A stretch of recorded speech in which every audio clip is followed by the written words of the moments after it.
రుణమాఫీ ఎట్లా మోసం చేసిండో చూసినాం.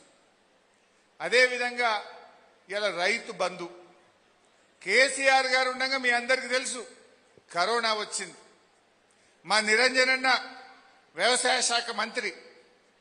ఓసారి కేసీఆర్ గారు మమ్మల్ని పిలిచిండు. నేనేమో ఆర్థిక మంత్రి, నిరంజన్ అన్న వ్యవసాయ శాఖ మంత్రి. కరోనా అయిపోయింది. కేసీఆర్ గారు మమ్మల్ని మీటింగ్ రమ్మన్నారు, ఆర్థిక శాఖను వ్యవసాయ శాఖను. మేము పోయినాం. పోగానే కేసీఆర్ గారు అన్నారు, మరి ఇక జూన్ నెల వస్తుంది కదనే, రైతు బంధు తయారైందా అన్నాడు. ఆఫీసర్లు ముఖాలు చూసుకుంటారు.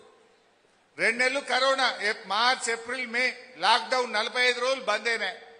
ఖజానా ఖాళీ, ఆమ్దాని ఏం లేదు. లాక్డౌన్లో ఏమొస్తుంది? ఏం రాదు కదా. రిజిస్ట్రేషన్ నడిచేది లేదా, బండ్లు కొనుడు లేదా, ఎవడు రూపాయి ఖర్చు పెట్టేది లేదా, గవర్నమెంట్కి ఇన్కమే లేదా. సార్ ఎట్లా సార్, పైసలు లేవు సార్, జీతాలకే కమ్మిపడ్డాయి సార్ అని అధికారులు చెప్తున్నారు. కేసీఆర్ గారు మా నిరంజన్ అన్న దిక్కు నా దిక్కు చూసి ఒక మాట అన్నారు, మనకు రైతులే ముఖ్యం. అవసరమైతే మంత్రుల జీతాలు బంద్ చేయి, ఎమ్మెల్యేల జీతాలు బంద్ పెట్టండి, కాంట్రాక్టర్లకు చెల్లింపులు ఆపండి, ఉద్యోగస్తుల జీతాల్లో కోత పెట్టండి, కానీ జూన్ నెలలో రైతులకు రైతు బంధు పడాల్సిందే అని చెప్పింది.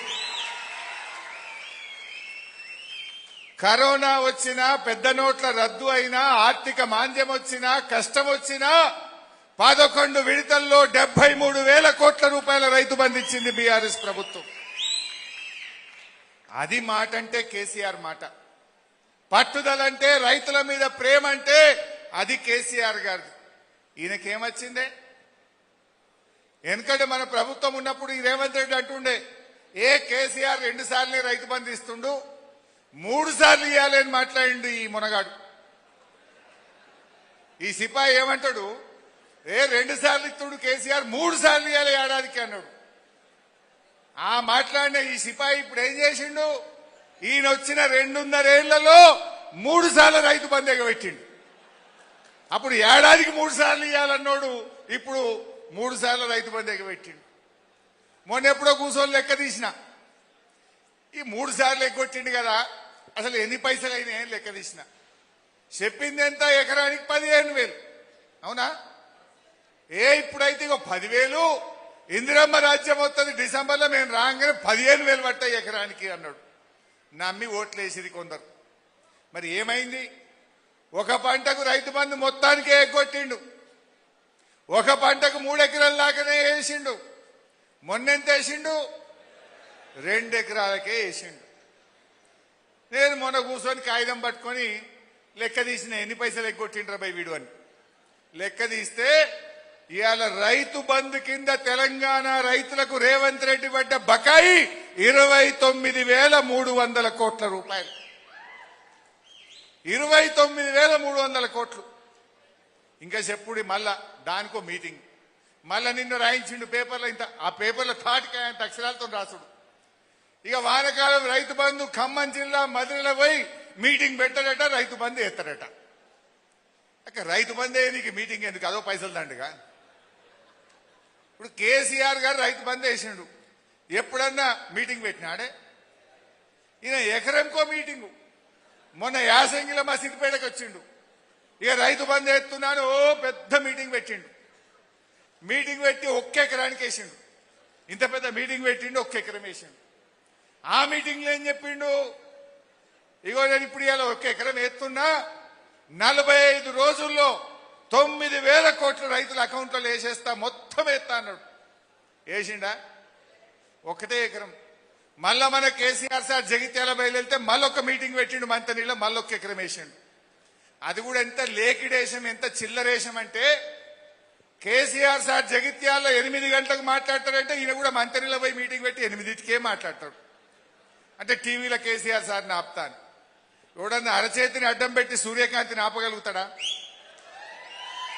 నువ్వు కేసీఆర్ గారు జగిత్యాల మీటింగ్ లో 8కి పోతే నువ్వు 8కి మంత్రి మీటింగ్ పెట్టి మళ్ళీ 1 ఎకరానికి వేసింది. అంటే ఎంత చిల్లర చేష్టలో, ఎంత లేకిడి వేషాలు వేస్తున్నాడో ఒక్కసారి మీరు ఆలోచించండి. నిజంగా నాకు బాధ కలుగుతుంది. నల్లమల్ల పేరు చెప్పి నల్లమల్ల బిడ్డల గౌరవం తగ్గిస్తున్నావు, నల్లమల్ల ప్రతిష్ట తగ్గిస్తున్నావు. నువ్వు ఇజ్జత్ లేడు మనది. నల్లమల్ల పేరు చెప్పి మన గౌరవాన్ని దెబ్బతీస్తున్నాడు.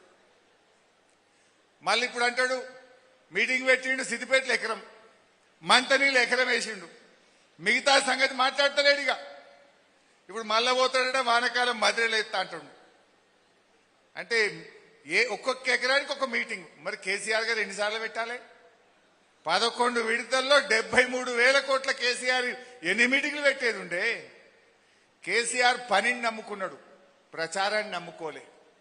ఈయననేమో పని లేదు, ప్రచారం ఎక్కువ. మనకు కాంగ్రెస్ కున్న తేడా గది. మనమేమో పని చేసినాం, చేసింది చెప్పుకోలేం మనం. కానీ ఇలా కాంగ్రెస్ చేసుడు తక్కువ, చెప్పుడు ఎక్కువ. గా రైతు బంధు కూడా ఒక్కసారి చూద్దాం. ఇక మొన్న మా దగ్గర వచ్చి సిద్దిపేటలో చెప్పిండు, ఏం చెప్పిండో చూడండి. మార్చి 22 తారీఖు నాడు మనం ఉన్నాం.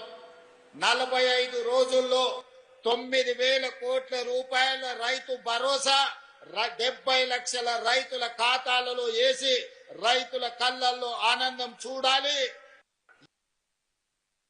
ఆనందం అయిందా? రైతుల కళ్ళల్లో పడ్డాయా? 9,000 కోట్లు పడ్డాయే. పబ్లిక్ మీటింగ్ లో నా ఊర్లో వచ్చి చెప్పిండు. ఈ కింద లెక్క చూపించిన చూడు, ఇందాక చెప్పిన ఏ పంటకి ఎంత పెట్టిండు మొత్తం రేవంత్ రెడ్డి అంటే ఇగో 29,358 కోట్లు బాకీ పడ్డాడు. 2023-24 యాసంగి 3,813 కోట్లు, 24-25 వానకాలం 11,250 కోట్లు, 24-25 యాసంగి 6,192 కోట్లు.